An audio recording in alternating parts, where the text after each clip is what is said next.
में पहुंच गई ये मछली। अब वहीं पर जो है रति रसोइये का काम करती है, जो इस कामदेव की पत्नी है रति। और फल स्वरूप जैसे ही वो गई मछली बिकी और संबरासुर के महलों में पहुंची, तो बन्नी तो रसोई में ही थी, वहां तो पहले ही वह बैठी है। और जैसे इस मछली को काटा गया कहते हैं बनाने के लिए, तो इनके उधर से पेट से एक छोटा सा बच्चा निकला। देख कर रति ने पहचाना, ये तो मेरे पति देव हैं कामदेव, क्योंकि सब लक्षण तो उन्हीं के हैं। 12 सालों तक पाला और पालकर बड़ा किया, फिर 12 सालों में सब विद्याएं इन्होंने सिखाई, क्योंकि मायावती था। संबरासुर बड़ा मायावी था, उससे लड़ने के लिए माया ही सीखनी पड़ेगी भाई। जो तलवार चलानी जानता हो, उससे लड़ने के लिए पहले आपको भी तलवार सीखनी पड़ेगी। अस्त्र शस्त्र धारियों के साथ अस्त्र शस्त्र धारी बनना पड़ता है। और फल स्वरूप 12 सालों तक पाल कर बड़ा किया, बड़ा करके माया सिखाई, माया सिखाकर संबरासुर से युद्ध किया और फिर इस संबरासुर को मारा। और फिर प्रद्युम्न जी महाराज रति के साथ विवाह किया और घर पहुंचे। मैया ने स्वागत किया। कालांतर में इनके पास आके एक पुत्र हुआ अनिरुद्ध, जिसका नाम। इनके भी 2 विवाह हुए, रोचना से और उषा से। अब कहते हैं महाराज आगे भगवान के विवाह हुए। 2 विवाह भगवान के इकट्ठे हो गए थे, सत्यभामा और जाम्बवती से। कि आसीद सत्राजितः सूर्यो भक्तस्य परम सखा, प्रीतस्तस्मै मणिं प्रादा सूर्यस्तुष्टः सम्यंतका। एक सम्यंतक नाम की मणि, जित नाम के राजा, ये सत्राजित नाम के राजा भगवान सूर्य के अनन्य उपासक थे, बड़े उपासक थे, मित्र भी थे। सूर्य भगवान ने प्रसन्न होकर इनको एक वरदान में मणि प्रदान कर दी, जो सूर्य भगवान के समान ही चमकती है। और इस मणि का यह प्रभाव था कि ये 8 बार सोना हर रोज देती है। 160 तोले सोना दिया करती थी महाराज। आज के टाइम में, उस समय भार का समय होगा, 8 बार सोना दिया करती थी। हर रोज 8 बार सोना देती थी। इसलिए महाराज एक दिन कहते हैं कि महाराज उग्रसेन की सभा बैठी हुई थी कि वहीं पर ये राजा आ गया सत्राजित। और जैसे ही आया तो सारी सभा जो है प्रकाशित हो गई। क्यों? क्योंकि इसके गले में मणि थी, जो वो बड़ी चमकती थी, लाइट सूर्य भगवान के समान थी। आकर ये भगवान कृष्ण के पास बैठ गया। भगवान श्री कृष्ण पूछने लगे, महाराज ये गले में क्या धारण कर रखा है? जब कोई भी शक्ति होती है पास में, तो अहम भाव आ ही जाता है। अहंकार से बोला, महाराज ये सूर्य भगवान की 2 ही मणि है। अच्छा महाराज, इसका चमत्कार कहते, चमत्कार ये है कि ये 8 बार सोना हर रोज देती है। भगवान श्री कृष्ण ने जो सुना तो कहा, सत्राजित फिर उस सोने का कर्म जो है वो राजा के पास पहुंच जाना चाहिए, क्योंकि इससे जनता का कल्याण हो सकता है। अगर हर रोज 8 बार सोना देती है, तो कुछ सोना कहता है महलों में भी पहुंचना चाहिए, क्योंकि राजा के पास पहुंचेगा तो प्रजा का ही कल्याण होगा। जैसे भगवान ने ऐसे बातें करने लगे तो ये जल उठा। कहते हैं महाराज राजा उग्रसेन के पास सोना पहुंचे या ना पहुंचे, भगवान श्री कृष्ण जरूर चाह रहे हैं कि ये सोना मेरे पास पहुंचना चाहिए। अब कहते कुछ बोला नहीं, चुपचाप वहां से उठकर चला गया। और घर पहुंचा तो महाराज अब इसको चिंता हो गई। कहते हैं भगवान श्री कृष्ण जिस चीज पर आंख रख देते हैं ना, वो ज्यादा दिनों तक उनके पास किसी के पास नहीं टिकी। भगवान श्री कृष्ण ने मेरी मणि के बारे में चर्चा की है तो ये मणि जरूर चली जाएगी मेरे पास से। अब इसी की चिंता हो गई। इन्हीं के भाई है प्रसेनजित। और प्रसेनजित जी महाराज एक दिन शिकार खेलने के लिए जाते हैं और महाराज वो मणि गले में डालकर चले गए और जंगलों में जाकर शिकार खेलने लगे। शेर का शिकार करने लगे। शेर का शिकार इनसे तो नहीं हुआ परंतु शेर ने इन्हीं का ही शिकार कर लिया। प्रसेनजित मारा गया। मणि शेर के पैर में फंसी और जा रही थी। घसीटते घसीटते शेर जा रहा था कि उसी समय आगे जाम्बवंत की एक पुत्री है जाम्बवती। ये जाम्बवंत वही है जो भगवान राम की सेना में रहे। तो फलस्वरूप कहते हैं महाराज वो मणि को जैसे ही शेर के पैरों में देखा चमकती हुई चीज को जाम्बवती जिद करने लगी, महाराज मुझे भी वो पिताश्री वो चमकने वाली चीज से मैं खेलना चाहती हूँ, वो लेकर आइए मुझे। जाम्बवंत ने जो देखा शेर को मार दिया, मणि निकाली पैर से और अपनी पुत्री को खेलने के लिए दे दी। अब पुत्री ने जो है महाराज मणि से खेलती है, परंतु जैसे ही राजा को पता चला कि मेरे भाई की मृत्यु हो गई और मणि उसके पास नहीं थी तो सीधी शंका कहां पहुंची? भगवान श्री कृष्ण के ऊपर। जरूर उसी ने ही मारा होगा। अब पत्नी से कहता है मुझे पता है प्रसेनजित को किसने मारा पर मैं बताऊंगा नहीं। पत्नी कहती है क्यों नहीं बताएंगे? कहता भाई स्त्रियों के पास बात जो है पचती नहीं है, इसीलिए बिन मतलब से ही मुझे भी कहता खतरा पड़ जाएगा अगर बात भगवान श्री कृष्ण के कानों में पड़ गई। पत्नी ने कहा नहीं बताऊंगी महाराज। और फलस्वरूप जो है फिर बोल ही दिया सत्राजित ने, मुझे पता है कि मुझे मेरे भाई को श्री कृष्ण ने मारा, अगर कृष्ण भगवान ने ना मारा होता तो वो मणि वहीं मिल जानी थी, क्योंकि मणि की इच्छा तो भगवान श्री कृष्ण को थी और जरूर उसने जो है पीछे सैनिक छोड़ रखे होंगे। परंतु देखना कहीं प्रसेनजित तो मारा गया, कहीं मेरी भी गर्दन कटवा दे, इसीलिए बात आगे जानी नहीं चाहिए। परंतु माताओं को तो युधिष्ठिर जी का श्राप लगा हुआ है कि महाराज इनके पास जो है कोई बात पचेगी नहीं। जिस समय सारा युद्ध हो लिया, सब कुछ हो चुका था, पांचों पांडव युधिष्ठिर जी को साथ लेकर सब चले गए तीर्थों पर और जाकर सबके लिए जलांजलियां प्रदान करते हैं। तो उसी समय जो है कुंती मैया कहती है कि जलांजलि कर्ण के नाम से भी दे देना युधिष्ठिर। उसने पूछा भाई कर्ण के साथ हमारा क्या संबंध था?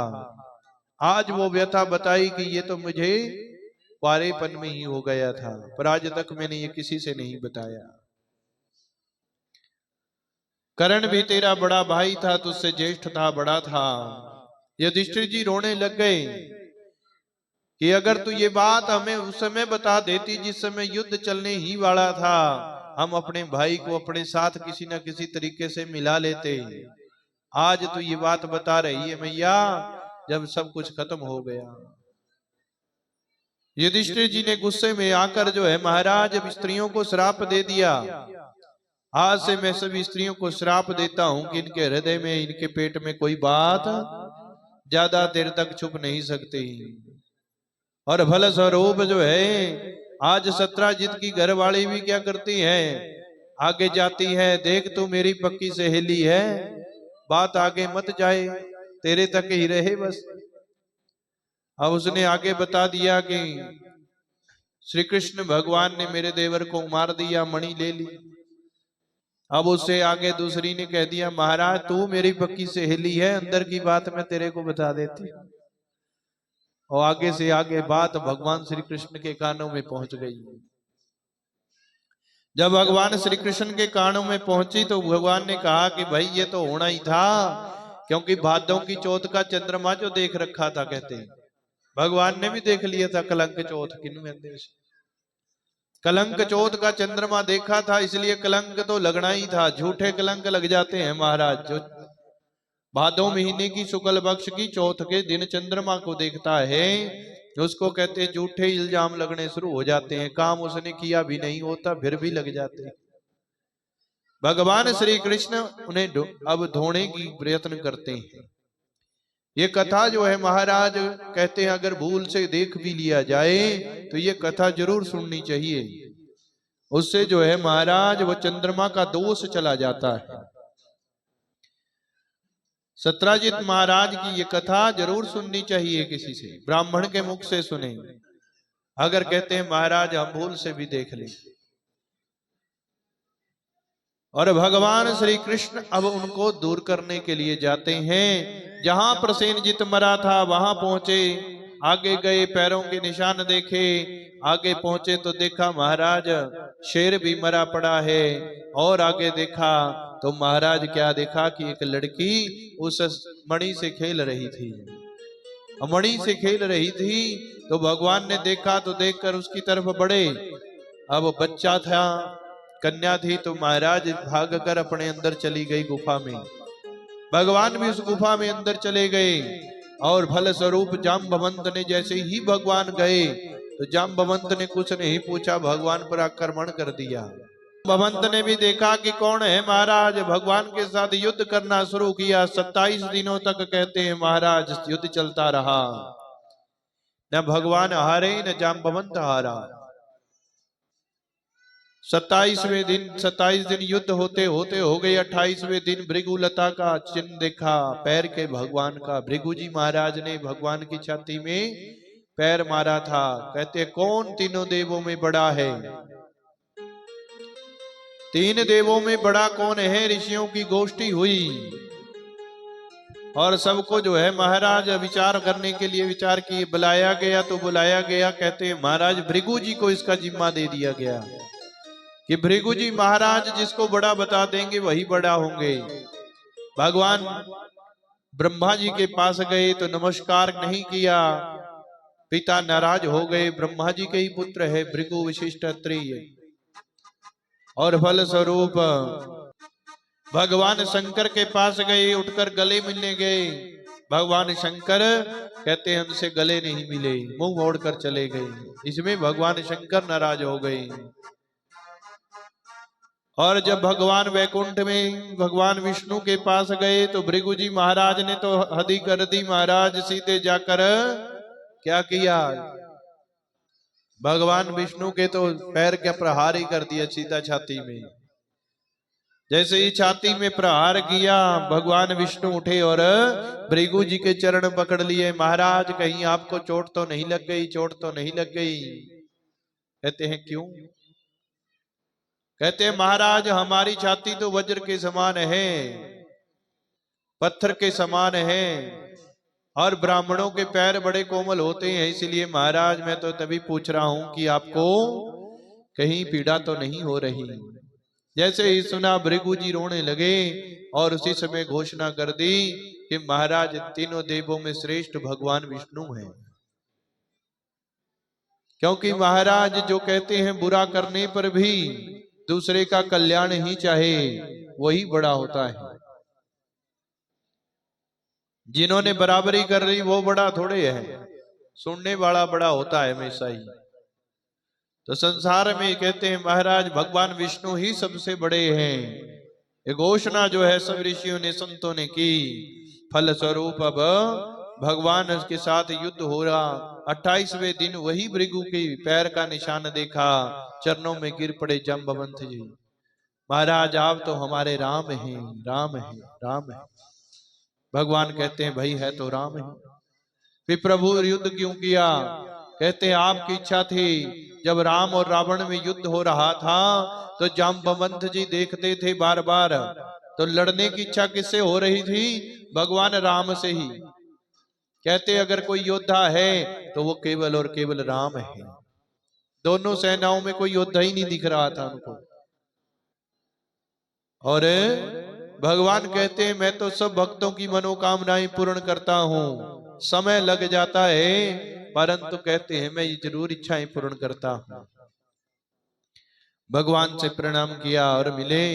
मिलकर भगवान से कहा प्रभु उस समय एक और इच्छा और थी। कहते क्या? कहते अपनी पुत्री का विवाह मैं करना चाहता था आपसे, उस समय तो आप एक ही पत्नी वाले थे। भगवान कहते हैं भाई ईश्वरी अनेक पत्नी वाले होंगे, इसलिए ईश्वरी सबके मनोरथ पूर्ण करने के लिए आए हैं। और भगवान ने सबके मनोरथों को पूर्ण करते हुए जाम्बवंत जी के मनोकामना को पूर्ण किया। जाम्बवंत जी महाराज की पुत्री जाम्बवती से इनका विवाह हुआ। भगवान ने श्री कृष्ण के हाथों में दिया और जो मणि थी वो भी दहेज के रूप में दे दी। अब मणि को लेकर सत्राजित के पास पहुंचे। जैसे ही सत्राजित के पास पहुंचे तो महाराज वो मणि भी प्रदान की और फल स्वरूप कहा कि मैंने आपके भाई को नहीं मारा। भाई आपने तो दुनिया में बिना मतलब से ही मेरा नाम खराब कर दिया। कहते हैं सब कहते हैं कि भगवान तो चोर हैं, चोर हैं, चोर हैं। और लोग महाराज कहते हैं पहले माखन चुराते थे, अब मणियां चुराने लग गए होंगे। तो चोरी का क्या है महाराज, चोर व्यक्ति का क्या है, कब जागृत हो जाए अपना कर्म। अब सत्राजित से जो है महाराज जैसे ही भेंट हुई, मणि उनको प्रदान की, सब बात बता दी।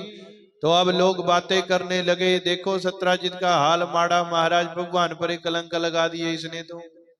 अब जो लोग चोर भगवान को कह रहे थे, अब सत्राजित को बुरा बुरा कहने लग गए। सत्राजित ने कहा छवि खराब हो गई, क्या किया जाए। इसी पर अपनी पुत्री सत्यभामा का विवाह भगवान से किया। पुत्री दे दी, मणि फिर प्रदान करने लगे। अब कहते हैं महाराज भगवान ने कहा मणि नहीं लूंगा, परंतु जो ये मणि सोना देती है वो हर रोज मेरे महलों में पहुंच जाना चाहिए। मणि आप अपने पास ही रखिए। और मणि को उन्हीं के पास छोड़ दिया। तीसरा विवाह भगवान का सत्यभामा से हुआ। और मणि के जो सोना देती है वो हर रोज भगवान श्री कृष्ण के महलों में पहुंचता है। इन्हीं के यहाँ 3 मंत्री संतरी थे महाराज, एक अक्रूर जी महाराज, एक सतधनवा जी और एक कृतवर्मा जी महाराज। अब जिसके साथ गूढ़ा प्रेम होता है उससे जो है अंदर की बातें कर लिया करते थे। तीनों से कहते हैं महाराज मेरे पास एक पुत्री ही तो है, एक से विवाह कर दूंगा, दूसरे को ये संपत्ति दे दूंगा, ये दे दूंगा, वो दे दूंगा, पहले ही बोलते रहते थे। अब तीनों ने कहा महाराज न पुत्री मिली, न मणि मिली, न धन संपत्ति मिली। तीनों ने विचार किया कि अब एक ही चीज हो सकती है। अक्रूर जी महाराज कहने लगे अब तो मणि चुरा लो, कहते कुछ ना कुछ तो मिले जाऊं। हर रोज 8 बार सोना ही देती है, तीना का गुजारा बड़े विधि विधान से हो जाना। तीनों ने रात्रि में चोरी की सलाह बनाई। कृतवर्मा सतधनवा जी महाराज चोरी करने के लिए जाते हैं। अब जैसे ही महाराज उस मणि को चुराते हैं तो मणि की चमक बहुत थी, रोशनी बहुत थी। और जैसे ही मणि चुराकर भागने लगे उसी समय सत्राजित महाराज ने पकड़ लिया। कहते हैं तीनों के बीच युद्ध हो गया महाराज कमरे में। और कृतवर्मा सतधनवा ने सत्राजित को मार दिया। मणि ले आकर जो है अक्रूर जी महाराज को दे दी। मणि अक्रूर जी महाराज को प्रदान कर दी। अक्रूर जी जाकर काशी में बैठ गए मणि लेकर। अब सतधनवा कृतवर्मा जो है भी भागे, परंतु कहते हैं महाराज अब इतने में भगवान को भी पता चल गया। सत्यभामा ने जो है दुहाई मचा दी, महाराज मेरे पिताश्री को जिसने मारा उसे जरूर मारिए प्रभु, मेरे पिताश्री की मृत्यु का बदला लीजिए। भगवान भी गए हैं अब ढूंढने के लिए। सतधनवा जो है महाराज इनके हत्थे चढ़ा और भगवान से सतधनवा की मृत्यु हो गई। जैसे ही वो वापस लौट कर आते हैं दाऊ जी रास्ते में मिल गए। दाऊ जी भगवान से कहते हैं महाराज जरा मणि के दर्शन हमें भी करा दो जिसके लिए इतने कत्ल हो रहे हैं। जैसे ही बलराम जी ने पूछा, भगवान ने कहा भाई मणि तो हमारे पास भी नहीं है। बलराम जी नाराज हो जाते हैं तो उन्हीं को प्रसन्न करने के लिए अक्रूर जी महाराज को सभा में बुलाया जाता है। अक्रूर जी महाराज के पास से मणि भगवान दिखाते हैं और फल स्वरूप बलराम जी की शंकाओं को दूर करते हैं। और इस प्रकार से वो मणि अक्रूर जी को ही देते हैं। कहते महाराज